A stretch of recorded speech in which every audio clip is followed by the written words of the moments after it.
সে বিষয়টা হলো খুব গুরুত্বপূর্ণ বিষয়। এখন ফেসবুকে নতুন আপডেট দিয়েছে যেগুলি, সেগুলি তোমরা অবশ্যই মেনটেন্স করবে এবং নিয়মগুলো সঠিকভাবে পালন করার চেষ্টা করবে।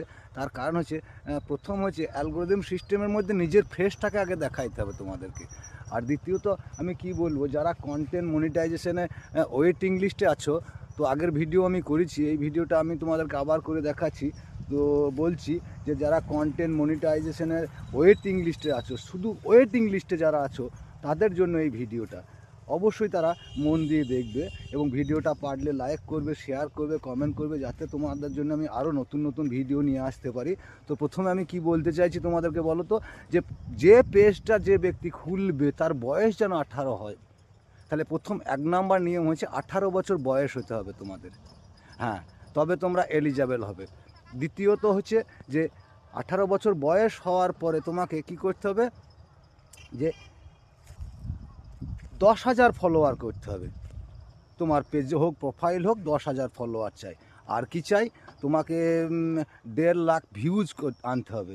1.5 লাখ ভিউজ আনতে হবে এবং তার সঙ্গে সঙ্গে তোমাকে আর কি করতে হবে, আর যে কাজগুলি তোমাকে করতে হবে সেই কাজগুলি হচ্ছে যে তোমার পেজে বা প্রোফাইলে সঠিক নিয়ম নীতি অনুসরণ করে পোস্ট করতে থাকতে হবে।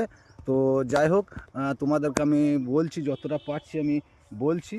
আর একটা জিনিস তোমাদেরকে করতে হবে, তো আমি তোমাদেরকে সেটা আগে বলে দিই।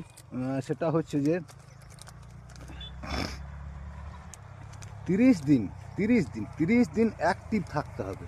মানে তোমাকে 1 মাস অ্যাক্টিভ থাকতে হবে, 1 মাস অ্যাক্টিভ থাকতে হবে। হ্যাঁ, এবং 3 মাসে 3টি রিলস পোস্ট করতে হবে, 3 মাসে 3টে রিল পোস্ট করতে হবে। ঠিক আছে? তো এই ছিল আজকে যে ছোট্ট আমার মিনি ব্লগ, সেই মিনি ব্লগের ভিডিও তোমাদেরকে আমি দেখাইলাম এবং তোমরা আশা করি ভালো লাগবে। ভালো লাগলে তোমাদেরকে আরও নতুন নতুন ভিডিও দিতে পারবো। তো আর কিছু বলার নেই আমার। পরবর্তী ভিডিওতে তোমাদের সাথে দেখা হবে। ধন্যবাদ। তোমাদের সকলের দিন শুভ কামনা করি। ভালো থাকবে।